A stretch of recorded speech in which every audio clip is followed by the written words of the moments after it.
So the question is, do they always get rid of the SA node as a pacemaker? No. They could get rid of parts of the bundle branches, they could get rid of the internodal pathways, AV node, etc. They have pacers that actually can sense the SA node sending a signal, and it will kick in and like complete the circuit and send it on somewhere else. So you're not pacer dependent at that point, you're just pacemaker assisted. So if it's dependent, then it is. Yeah, if you're pacer dependent, 99% of the time it's SA node. Because SA node is the important one.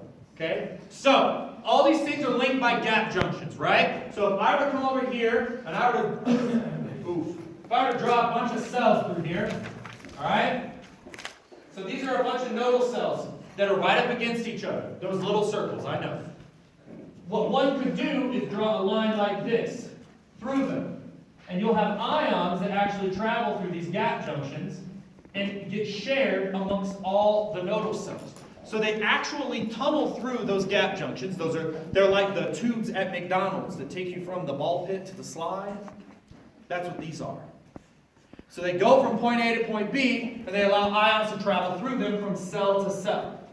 So if I come over here, and I take a little cut out of this SA node, just a little bitty single cell out of it, then we're going to have this one right here, which is what we have as a nodal cell. Okay?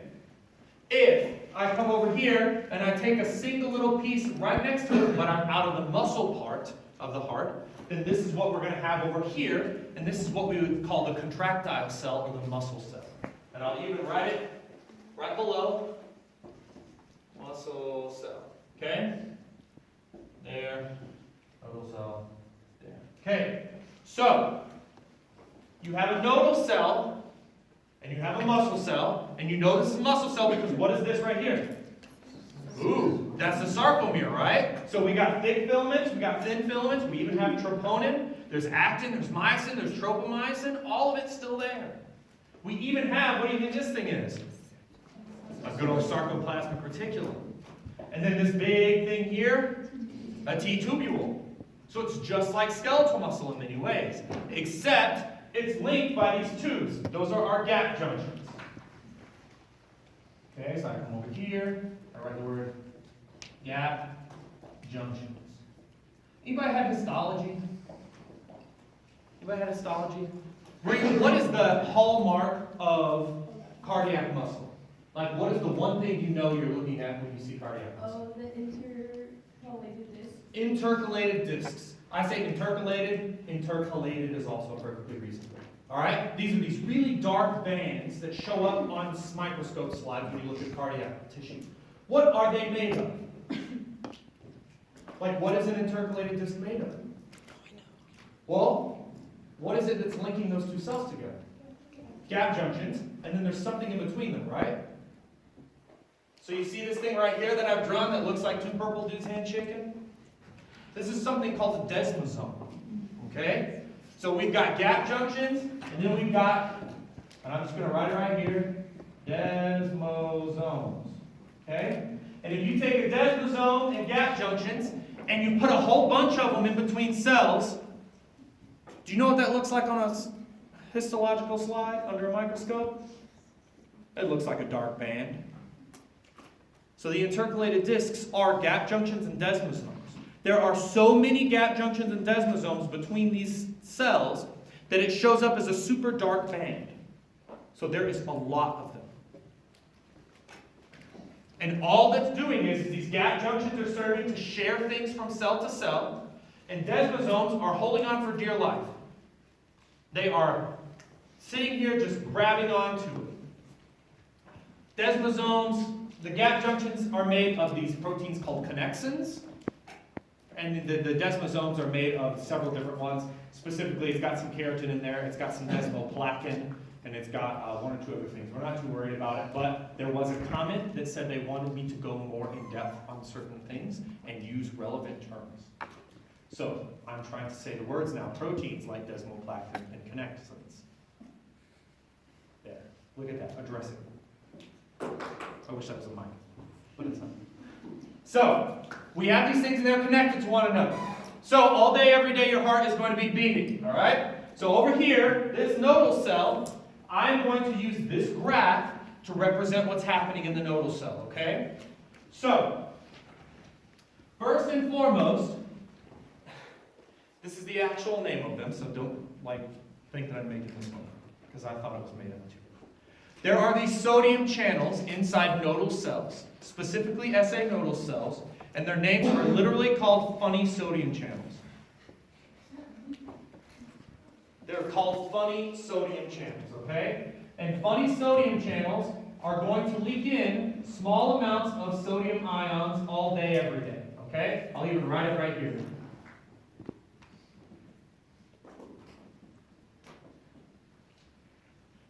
Funny sodium channels. All day, every day, they're going to leak in sodium ions. What is that going to do to the overall charge of the inside of a cell?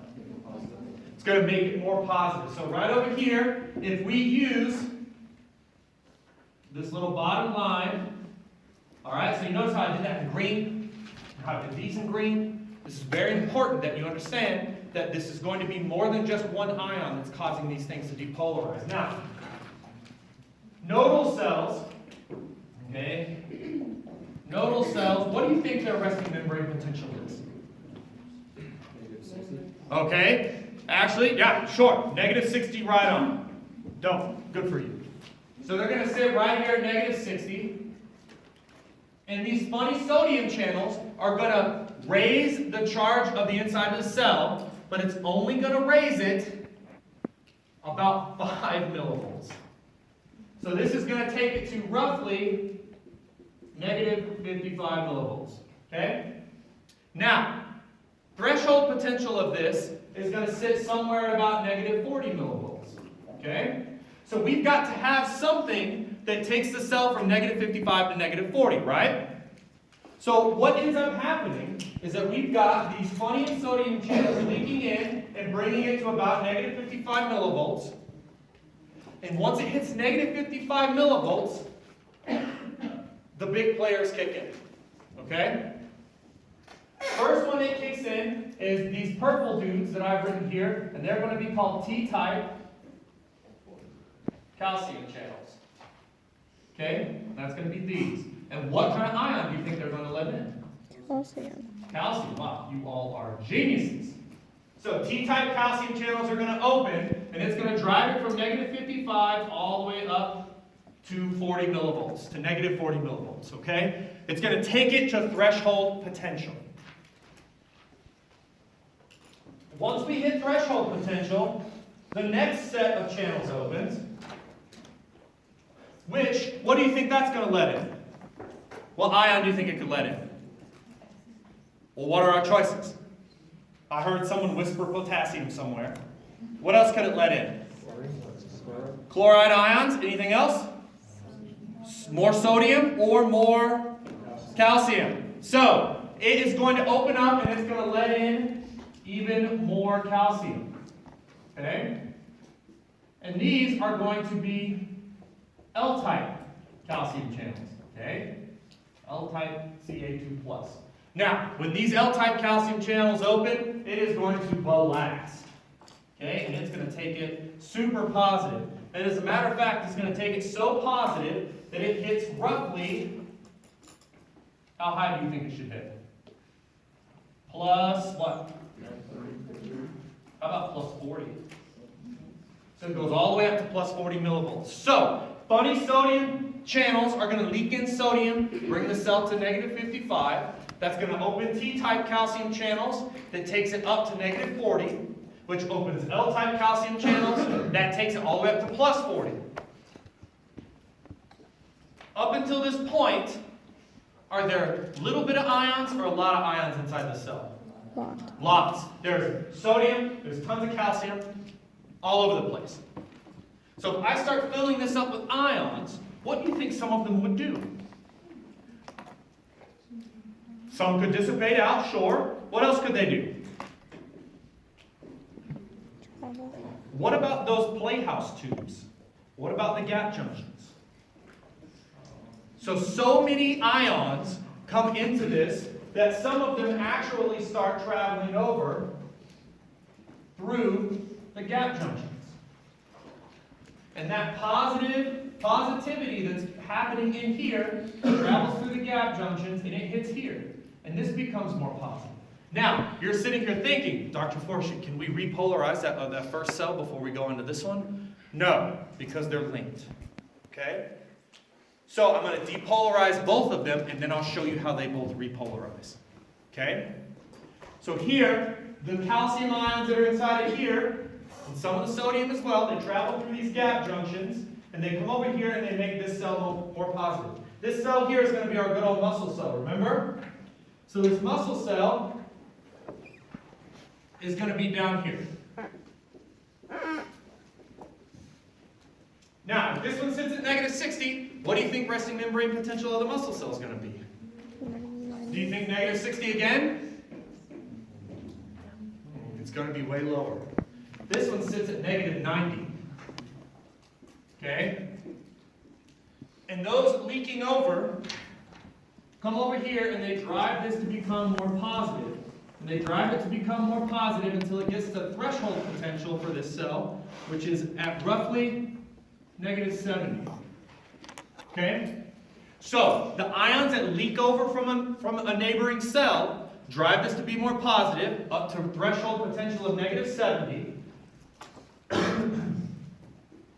which causes more channels to open.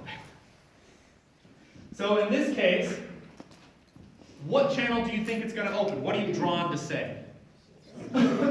Sodium? Why not calcium? Like I would expect you to be like calcium channels. Of course, we open a bunch here. Who said sodium? It's actually sodium channels. So, because in the confusing world of your body, yeah, what's up?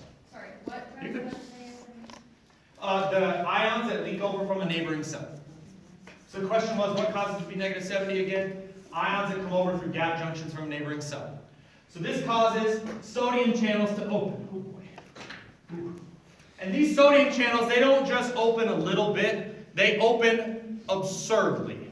Okay? I've drawn two there, but when these sodium channels open, it lets in so much sodium that it drives it to go from negative 70 all the way up, almost a vertical drive. There's almost no time that's elapsed when this happens. And it drives it all the way up to plus 10 millivolts. And that's going to be from these sodium channels that are right up here that let in lots and lots of sodium. Okay? So that's going to happen, and those are not going to be, they're just going to be voltage-gated sodium channels, okay? They don't have a special name. Now, it goes all the way up to plus 10 millivolts, and once we hit plus 10 millivolts, we are now going to start repolarizing, okay? This is good. This is good for you all. So, we hit plus 10, and we start to repolarize. How do we repolarize a cell? What channels do we need to open to make it more negative, typically? Potassium. Potassium. And thank goodness it's the same. Alright? So here, we have these potassium channels that open. And they let out massive amounts of potassium. Okay? And that's going to drive the inside of the cell to become more negative. So it's going to drop the cell only slightly. It drops it roughly 10 millivolts. So if I take 10 and I subtract 10 from it, what's the resulting number? 0. So this drops it down to 0 millivolts. Okay? I'm going to write 0 millivolts. And at 0 millivolts, this really weird thing happens. You have L-type calcium channels that are sitting here waiting for the day that they can get to 0 millivolts.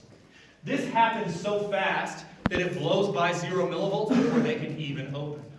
But the potassium that is released slides the cell back down, and once it hits 0 millivolts, these L-type calcium channels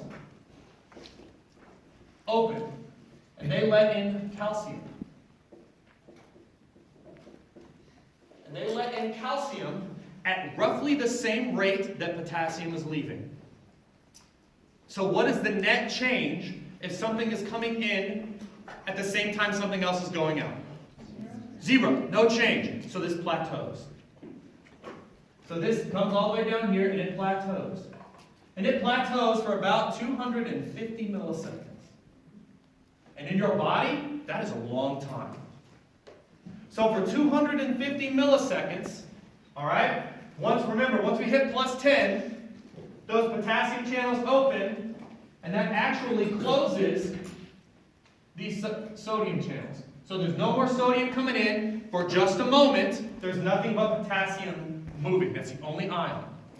Okay? But once we hit 0 millivolts, L-type calcium channels open, and they come in at roughly the same rate that potassium is going out, which results in a plateau. A 250 millisecond long plateau. And when it plateaus, you get calcium coming in, potassium going out, and now you have all this calcium inside of here. What does calcium like to do? Somebody give me one of these. What does calcium like to do? Bind to troponin, right? Thank you, I'm so happy for that. So what does it do? It binds to troponin.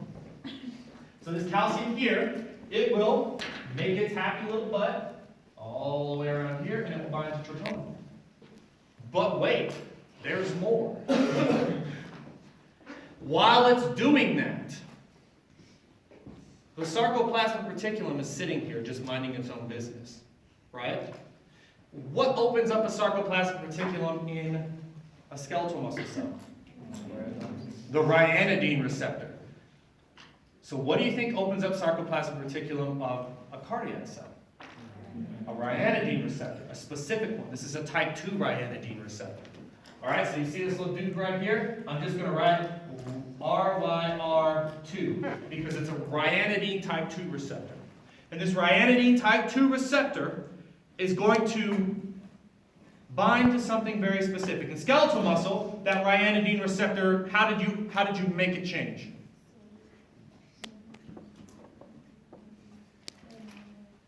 It was there we go. It was a voltage change. So it changed in response to the cell becoming more positive. And remember, it becomes more positive, so it pulls out the drain.